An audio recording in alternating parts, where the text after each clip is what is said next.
नमस्कार, मी पंजाब डक. आज आहे 22 जुलै 2025. मी म्हटलं होतं ना 21 जुलैपासून राज्यात पावसाला सुरुवात होईल, 22ला थोडी व्याप्ती वाढेल. तर पाहू शकता हे पाऊस सगळ्या महाराष्ट्रामध्ये सुरू झाला आहे. बीड जिल्हा, लातूर जिल्हा, परभणी जिल्हा, जालना जिल्हा सगळीकडे जवळपास हा पाऊस सुरू झालेला आहे. आणि राज्याला आणखी शेतकऱ्याला सांगू इच्छितो की राज्यामध्ये 21, 22, 23, 24, 25, 26 तारखेपर्यंत दररोज वेगवेगळ्या भागात चांगला जोराचा पाऊस पडणार आहे.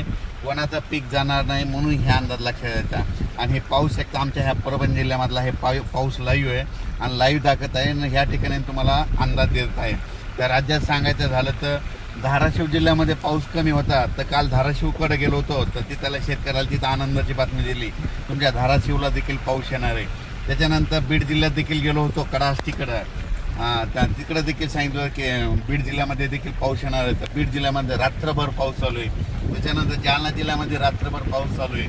परभणी जिल्ह्यामध्ये रात्रभर पाऊस सुरू आहे. नांदेड जिल्ह्यामध्ये रात्रभर पाऊस सुरू आहे. 12 तास झाले सारखा पाऊस चालू आहे. हिंगोलीकडे देखील पाऊस चालू आहे. त्याच्यानंतर यवतमाळ मध्ये बुलढाण्याकडे देखील पाऊस, जालन्यात देखील पाऊस चालू आहे. आणि हे आमच्या बघा परभणी जिल्ह्यामध्ये इतका पाऊस चालू आहे, जालन्याकडे चालू आहे तर पूर आला आहे नदीला. तर हे तुम्हाला लाईव्ह दाखवत आहे. म्हणजे मी म्हटलं होतं ना 21ला पाऊस सुरुवात होईल, 22ला त्याची व्याप्ती वाढेल. तर रात्री मध्यरात्री तो पाऊस पडला आणि हे पाहू शकता. आता या ठिकाणाहून राज्यात परत सांगतो की राज्यामध्ये 21 जुलै, 22, 23, 24, 25, 26, 27 तारखेपर्यंत राज्यात जोराचा पाऊस पडणार आहे. आणि हे बघा, ही आमची इथली कसुरा नदी आणि लेंडी नदी. तर या ठिकाणी बघा हे पुलाव पाणी आलेलं आहे आणि आता म्हणजे अर्ध्या तासातच जवळपास ह्या पुलावून पाणी जाणार आहे म्हणून हे लक्षात येतं. बघा आत्ताच हे पाणी वरी येत आहे, म्हणजे अर्ध्या तासातच पाणी वरी येणार आहे पुलाच्या, म्हणून हे लक्षात येतं.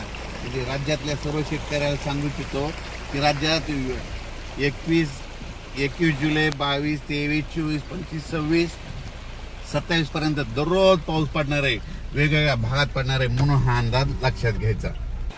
हे पाहू शकता, ही आमची इथली कसुरा नदी आहे. आत्ता पाणी आणखीन 10 मिनिटात याच्यावरून पाणी जाणार, हे वाहनं बंद होऊ शकते म्हणून पाहू शकता की इतका पाऊस पडला आहे. म्हणजे मी म्हटलं होतं ना शेतकऱ्याला, बीड जिल्ह्यातल्या शेतकऱ्याला घाबरू नका, परभणी जिल्ह्यातल्या घाबरू नका, राज्यामध्ये पाऊस येणार आहे, कोणाला काही घाबरायची गरज नाही. पाहू शकता हे पाणी आलेलं आहे.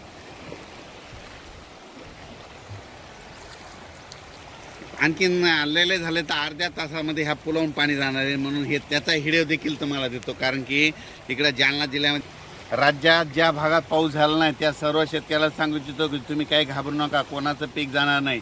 तुम्हाला एक सांगू इच्छितो, ज्या भागात झालं नाही त्यांच्या भागामध्ये आज 22 तारखेला, उद्या 23, 24, 25, 26, 27 तारखेपर्यंत धुळे जिल्हा, नंदुरबार जिल्हा, जळगाव जिल्हा, नाशिक जिल्हा, लासूर, त्याच्यानंतर शिर्डी, कोपरगाव, त्याच्यानंतर इकडं संगमनेर तालुका, त्याच्यानंतर इकडं राहुरी तालुक्यामध्ये, त्याच्यानंतर इकडं 2 तालुक्यात, म्हणजे ज्या भागात पाऊस पडलेला नाही तिकडं देखील पाऊस पडणार आहे.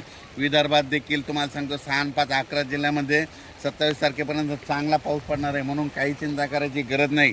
म्हणजे ह्या 7 दिवसामध्ये 26 तारखेपर्यंत सगळीकडे पाऊस पडून जाईल, सगळ्यांना जीवदान भेटणार आहे. म्हणजे सांगायचं झालं तर हा पाऊस सगळीकडेच पडणार आहे, दररोज वेगवेगळा भाग घेत राहणार आहे म्हणून हा अंदाज लक्षात घ्यायचा.